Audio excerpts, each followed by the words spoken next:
നമസ്കാരം, ഭാരത് ലൈവിലേക്ക് സ്വാഗതം.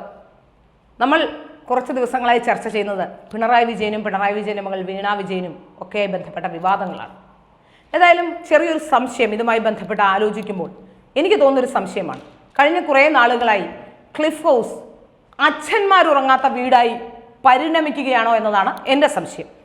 നമുക്കറിയാം, കഴിഞ്ഞ സർക്കാരിൻ്റെ കാലത്ത്, ഉമ്മൻചാണ്ടിയുടെ സർക്കാർ ഉണ്ടായിരുന്ന കാലത്ത് ഉമ്മൻചാണ്ടിയുടെ മകളെയും ഉമ്മൻചാണ്ടിയുടെ കുടുംബത്തെയും ഒക്കെ വലിച്ചിഴച്ച് ഉമ്മൻചാണ്ടിയെ വിവാദത്തിൽ അകപ്പെടുത്തി ഉമ്മൻചാണ്ടിക്ക് ഉറങ്ങാൻ കഴിയാത്ത ക്ലിഫ് ഹൗസിൽ സത്യത്തിൽ ആ സന്തോഷത്തോടെ ഉറങ്ങാൻ കഴിയാത്ത അവസ്ഥയിൽ ഉമ്മൻചാണ്ടിയുടെ മകളെ ഏറ്റവും മ്ലേച്ഛമായ രീതിയിൽ നിയമസഭയിൽ സംസാരിച്ച് വളരെ കൃത്യമായ രീതിയിൽ ടാർഗറ്റ് ചെയ്തുകൊണ്ട് മുന്നോട്ട് പോയിരുന്നു ഇടതുപക്ഷം. അപ്പോൾ കഴിഞ്ഞ കുറേ നാളുകളായി നമ്മൾ ഒന്ന് പിറകിലേക്ക് നോക്കിയാൽ, വി എസ് അച്യുതാനന്ദൻ മുതൽ ഇങ്ങോട്ട് നോക്കിയാൽ ഇവരെല്ലാം തന്നെ, കരുണാകരൻ, വി എസ് അച്യുതാനന്ദൻ, അതുപോലെ തന്നെ പിണറായി വിജയൻ, ഉമ്മൻചാണ്ടി ഒക്കെ നോക്കിയാൽ അച്ഛനുറങ്ങാത്ത, അച്ഛന്മാർക്ക് ഉറക്കം കിട്ടാത്ത വീടായി ക്ലിഫ് ഹൗസ് പരിണമിച്ചിരിക്കുന്നു. നമുക്കറിയാം, കരുണാകരൻ്റെ കാലത്താണെങ്കിൽ കരുണാകരൻ്റെ മക്കളെ പിന്തുടർന്നുണ്ടായ വിവാദം, രാഷ്ട്രീയത്തിലെങ്ങും കരുണാകരന് മക്കളെ ഒരു സേഫായ പൊസിഷനിൽ എത്തിക്കാൻ കഴിയാത്ത അവസ്ഥ.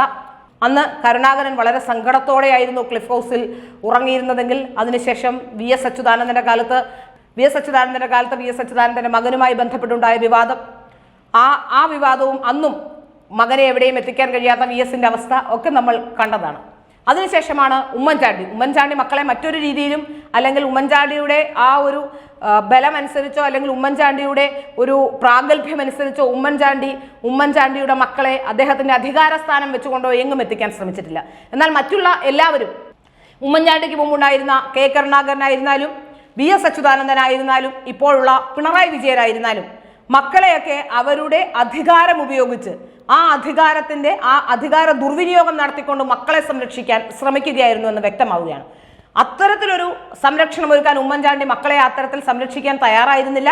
അത്തരത്തിലൊരു സംരക്ഷണവും അവർക്ക് വേണ്ടായിരുന്നു. അവർ സ്വന്തമായി അവരുടേതായ പാത വെട്ടിത്തെളിക്കുകയായിരുന്നു എന്ന് ബോധ്യം വന്നപ്പോൾ അദ്ദേഹത്തിന്റെ മകളുടെ കുട്ടിയുടെ പിതൃത്വത്തെ വരെ ചോദ്യം ചെയ്യുന്ന രീതിയിലുള്ള പരാമർശങ്ങൾ നടത്തി. ഏതായാലും പിണറായി വിജയനെ കഴിഞ്ഞ കുറേ നാളുകളായി, പിണറായി വിജയൻ അധികാരമേറ്റ അന്നു മുതൽ ഇന്ന് വരെ ക്ലിഫ് ഹൗസിൽ സ്വന്തമായി സന്തോഷത്തോടെ ഉറങ്ങാൻ കഴിഞ്ഞിട്ടില്ല എന്നുള്ളതാണ് ഏറ്റവും പ്രധാനപ്പെട്ട കാര്യം. വീണ വിജയനുമായി ബന്ധപ്പെട്ടുള്ള വിവാദം, സ്വർണ്ണക്കടത്തുമായി ബന്ധപ്പെട്ടുള്ള വിവാദം, അങ്ങനെ നിരവധി വിവാദങ്ങൾ അദ്ദേഹത്തെ പിന്തുടരുന്നുണ്ട്. ഇപ്പോഴും വീണ വിജയന്റെ കാര്യത്തിൽ ആ കേസുമായി ബന്ധപ്പെട്ട് വലിയ രീതിയിലുള്ള ഒരു അന്വേഷണം വരുമ്പോൾ നമുക്ക് ചോദിക്കാൻ തോന്നുന്ന ഒരു പ്രസക്തമായ ചോദ്യമാണ്, ക്ലിഫ് ഹൗസ് അച്ഛന്മാരുറങ്ങാത്ത വീടായി പരിണമിക്കുകയാണോ എന്നാണ്. ഏതായാലും ക്ലിഫ് ഹൗസിൽ കഴിഞ്ഞ കുറേ നാളുകളായി കാര്യങ്ങൾ ഇങ്ങനെയൊക്കെ തന്നെയാണ്. അതിനായിരിക്കാം ഒരുപക്ഷെ ഗോസംരക്ഷണവും ഒക്കെയായി പിണറായി വിജയൻ മുന്നോട്ട് പോകുന്നത് എന്നാണ് മനസ്സിലാക്കാൻ സാധിക്കുന്നത്. ഏതായാലും പിണറായി വിജയനെ സംബന്ധിച്ചിടത്തോളം വരാൻ പോകുന്ന നാളുകൾ കഠിനമായ കാലങ്ങളാണെന്നാണ് മനസ്സിലാക്കാൻ സാധിക്കുന്നത്. നമ്മൾ വളരെ ലാഘവത്തോടെ CPM-കാരും മറ്റുള്ളവരുമൊക്കെ പിണറായി വിജയന്റെ മകളുടെ കേസുമായി ബന്ധപ്പെട്ട്, കമ്പനിയുടെ കേസുമായി ബന്ധപ്പെട്ടുള്ള അന്വേഷണത്തെക്കുറിച്ച് പറയുമ്പോൾ SFIO എന്ന ഈ അന്വേഷണ ഏജൻസി വളരെ സവിശേഷമായ അധികാരങ്ങളുള്ള ഏജൻസിയാണ്. അവരെ വലിയ രീതിയിലുള്ള കേസുകൾ മാത്രം അന്വേഷിക്കാൻ മാത്രമേ അവർക്ക് അധികാരമുള്ളൂ. അതായത് കോർപ്പറേറ്റ് കാര്യ മന്ത്രാലയത്തിന് കീഴിലുള്ള വലിയ വലിയ കോർപ്പറേറ്റുകൾ, അക്കാര്യത്തിൽ വീണ ഭാഗ്യം ചെയ്ത ആളാണ്. അംബാനിയും അദാനിയും ഒക്കെ പോലുള്ള ആൾക്കാർ അവരുടെ കേസുകൾ അന്വേഷിക്കുന്ന തരത്തിലുള്ള ഒരു ഏജൻസി. ആ ഏജൻസി വലിയ വലിയ കോർപ്പറേറ്റുകളെ സംബന്ധിക്കുന്ന കേസുകൾ അന്വേഷിക്കുന്ന ഒരു ഏജൻസിയാണ് വീണ വിജയന്റെ കേസുകൾ അന്വേഷിക്കുന്നതെന്ന് പറയുമ്പോൾ വീണ വിജയൻ വലിയ രീതിയിലുള്ള ഒരു കോർപ്പറേറ്റായി മാറിയിട്ടുണ്ട് എന്ന് നമുക്ക് മനസ്സിലാക്കാൻ സാധിക്കാം. അത് വലിയ രീതിയിലുള്ള പ്രശ്നങ്ങൾക്ക് കാരണമാകും എന്ന് വീണയ്ക്കും പിണറായി വിജയനും മനസ്സിലാക്കിയും കഴിഞ്ഞിരിക്കുന്നു. വീണ വിജയനും പിണറായി വിജയനും അതുപോലെ തന്നെ ഇതുമായി ബന്ധപ്പെട്ട് ശശിധരൻ കർത്തയിൽ നിന്നും കൈക്കൂലി വാങ്ങിയതും KSIDCയും എല്ലാം ഒറ്റയടിക്ക് കുടുങ്ങാൻ പോകുന്ന അവസ്ഥയാണ് ഉള്ളത്. ഏതായാലും വീണ വിജയന്റെ കമ്പനിയുമായി ബന്ധപ്പെട്ട് ROC നടത്തിയ അന്വേഷണത്തിൽ വളരെ കൃത്യമായ രേഖകൾ ഒന്നും തന്നെ വീണ വിജയൻ നൽകിയിട്ടില്ല എന്ന് വ്യക്തമാവുകയാണ്. ആ പ്രാഥമിക അന്വേഷണത്തിന് ചുവട് പിടിച്ചുകൊണ്ടാണ് അടുത്ത അന്വേഷണം ഉണ്ടാകാൻ പോകുന്നത്. ഏതായാലും ഈ അന്വേഷണം ഉണ്ടാകുമ്പോൾ നമുക്ക് മനസ്സിലാക്കാൻ സാധിക്കുന്ന ഏറ്റവും പ്രധാനപ്പെട്ട കാര്യം, വളരെ കൃത്യമായി തന്നെ വീണ വിജയൻ ഈ കേസുമായി ബന്ധപ്പെട്ട പ്രതിരോധത്തിലാകും. അച്ഛനുറങ്ങാത്ത വീടായി ക്ലിഫ് ഹൗസ് വീണ്ടും പരിണമിക്കുന്നു എന്നുള്ളതാണ്. ഏതൊക്കെ രീതിയിൽ മകളെ സംരക്ഷിക്കാൻ നോക്കിയാലും CPM അരയും തലയും മുറുക്കി രംഗത്തെത്തിയാലും 8 മാസത്തിന് ശേഷം എന്താകും സംഭവിക്കുക എന്നത് നിർണായകം തന്നെയാണ്. ഒരുപക്ഷെ ഏത് സമയത്തും വീണ വിജയനെ വിളിച്ചു വരുത്തി ചോദ്യം ചെയ്യാനും അറസ്റ്റ് ചെയ്യാനുമുള്ള സാധ്യതകൾ പോലും പിണറായി വിജയൻ മുന്നിൽ കാണുന്നുണ്ട്. അതുകൊണ്ട് തന്നെയാണ് പിണറായി വിജയൻ ഇപ്പോൾ ഒരു പുതിയ രാഷ്ട്രീയ നീക്കത്തിന് കേന്ദ്ര സർക്കാരിനെതിരെയുള്ള വലിയ സമര പരിപാടികൾ അല്ലെങ്കിൽ കേന്ദ്രം തങ്ങളെ ഇരയാക്കുന്നുവെന്ന് പറഞ്ഞുകൊണ്ട് ഉള്ള സമര പരിപാടികൾ നടത്താനുമൊക്കെ ഉള്ള ശ്രമത്തിലാണ്. ഇപ്പോൾ പറഞ്ഞുണ്ടാക്കുന്നത് വീണ വിജയനിലൂടെ തന്നെ ലക്ഷ്യം വെക്കുന്നു എന്നുള്ളത് തന്നെയാണ്.